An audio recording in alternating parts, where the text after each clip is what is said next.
Hello everyone, जो हमारा last का छूट गया था एग्जीक्यूटिव के बारे में। एग्जीक्यूटिव के कुछ क्वेश्चन वन लाइनर्स हैं जो हम आज फिर से उन पर बात करने वाले हैं। तो चलिए शुरू करते हैं।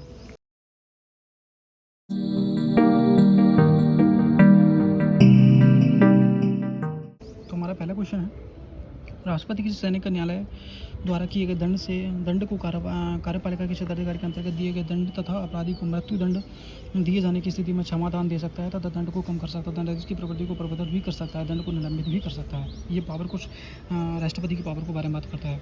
ठीक है, मृत्यु दंड को खत्म कर सकता है, कम कर सकता है, क्षमादान दे सकता है, कम कितना भी कर सकता है, प्रवर्तन भी कर सकता है। राष्ट्रपति तीनों सेनाओं का सर्वोच्च सेनापति होता है। वह तीनों सेनाओं के सेना अध्यक्षों की नियुक्ति करता है। राष्ट्रपति को युद्ध शांति घोषणा करने तथा रक्षा बलों को अभियोजित करने का अधिकार होता है, लेकिन राष्ट्रपति को यह अधिकार संसद द्वारा नियंत्रित होता है। ठीक है, राष्ट्रपति संसद विधि के अधीन राजनयिक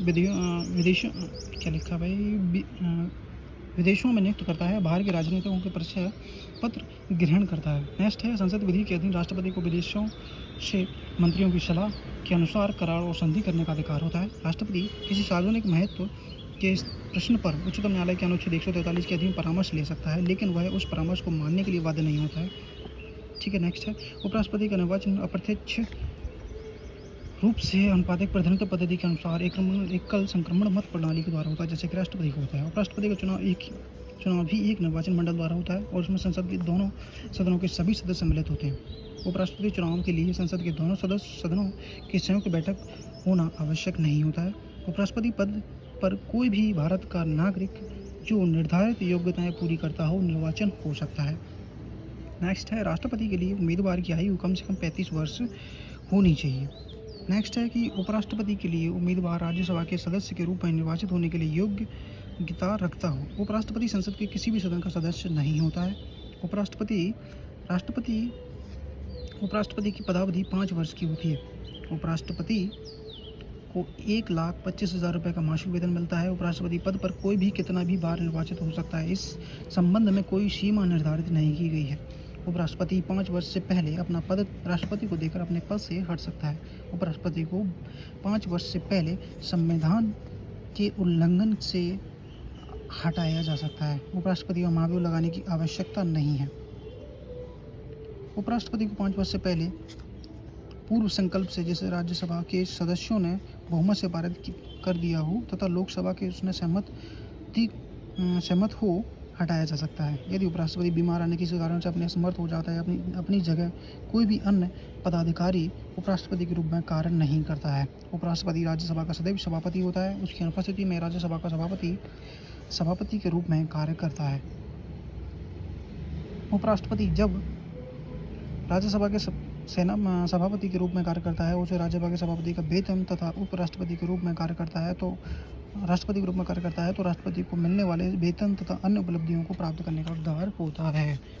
नेक्स्ट है कि राष्ट्रपति एक समय में एक ही कार्य कर सकता है, अर्थात वह राष्ट्रपति के रूप में कार्य करता है तो राष्ट्रपति तो राज्यसभा के सभापति के रूप में कार्य नहीं कर सकता तथा राज्यसभा सभापति के रूप में कार्य करेगा।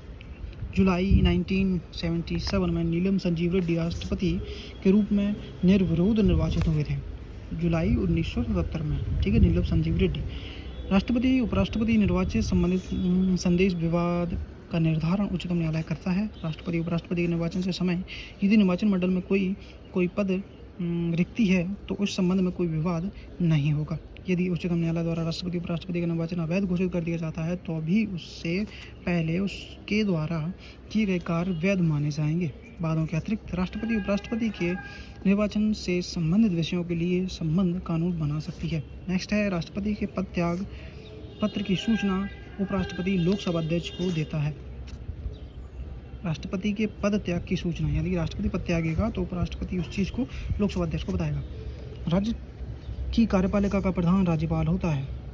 ठीक है, प्रत्येक राज्य में एक राज्यपाल होता है, लेकिन एक ही राज्यपाल व्यक्ति 2 या अधिक राज्यों के लिए राज्यपाल नियुक्त किया जा सकता है। राज्यपाल की नियुक्ति राष्ट्रपति करता है। सामान्यतः राज्यपाल 5 वर्ष के अवधि के लिए नियुक्त किया जाता है, लेकिन उसे इससे पहले भी हटाया जा सकता है, क्योंकि राष्ट्रपति के रूप में प्रसाद पर्याप्त पद धारण करता है। नेक्स्ट है कि राज्यपाल को राजनयिक और अन्य सैनिक शक्ति प्रदान नहीं है, अन्य शैक्षिक शक्ति प्रदान नहीं है। राज्यपाल को 1,10,000 रुपये प्रति माह और उपराज्यपाल को 80,000 रुपये प्रति माह वेतन दिया जाएगा।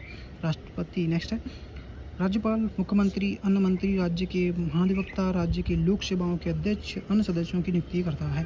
तो ये क्वेश्चन आपके लिए इम्पोर्टेंट है, ज़्यादातर ये आ जाता है लोकसभा अध्यक्ष वाला एग्जाम में।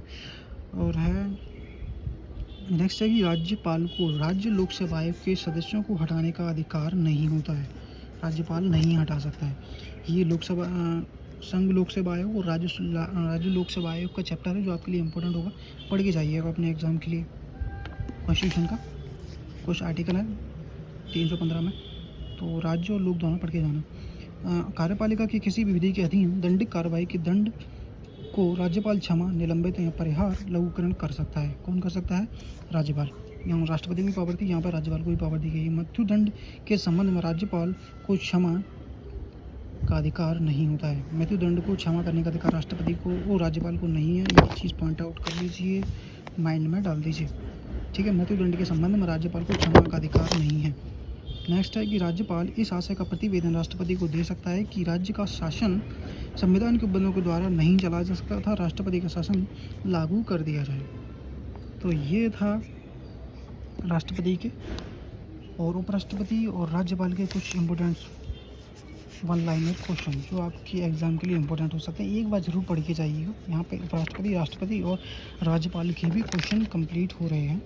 अगर आप इंटरेस्टेड हैं तो हम आगे भी और सब्जेक्ट पे वीडियो बनाएंगे। अगर आपको ठीक लगता है आपके एग्ज़ाम के लिए इम्पोर्टेंट हो सकते हैं ये, तो कमेंट करिएगा। हम नेक्स्ट सब्जेक्ट पे भी, मतलब कि जो नेक्स्ट पार्ट है, फिर जैसे कि कार्यपालिका वगैरह तो हो गया, विधायिका वगैरह, इन पे भी, और वित्त पे जो भी आप चाहते हो, संसद वगैरह पे, तो वो भी हम वन लाइनर क्वेश्चन आपको प्रोवाइड करा देंगे। अगर आप इंटरेस्टेड हैं तो कमेंट ज़रूर करिएगा इस बारे में, ठीक है।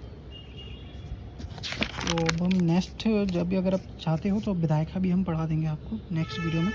अगर आप इंटरेस्टेड होते हैं तो वन लाइनर क्वेश्चन है हमारे पास बहुत सारे कॉन्स्टिट्यूशन के। तो जो आपके कॉन्स्टिट्यूशन के जो एग्ज़ाम वगैरह आ रहे हैं आपके, तो MCQ वगैरह, MCQ पढ़ने का मेरे को उतना ठीक नहीं लगता, क्योंकि वन लाइनर ज़्यादा इफेक्टिव होते हैं। वहाँ आपको टाइम वेस्ट होता है, वन लाइनर हम जल्दी पढ़ते हैं।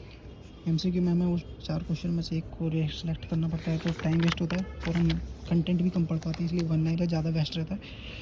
इसलिए आप इंटरेस्टेड हों तो कमेंट कर दीजिएगा, इन पे भी क्वेश्चन बना देंगे। जो भी आप कमेंट करोगे उस सब्जेक्ट पे हम वन लाइनर क्वेश्चन आपको प्रोवाइड करा देंगे, जो भी आप लेना चाहो, CRPC, IPC, कॉन्स्टिट्यूशन, एविडेंस, जो भी आपको ठीक लगता है वो आप कमेंट कर सकते हैं, तो उस पर हम वीडियो ज़रूर बनाएंगे।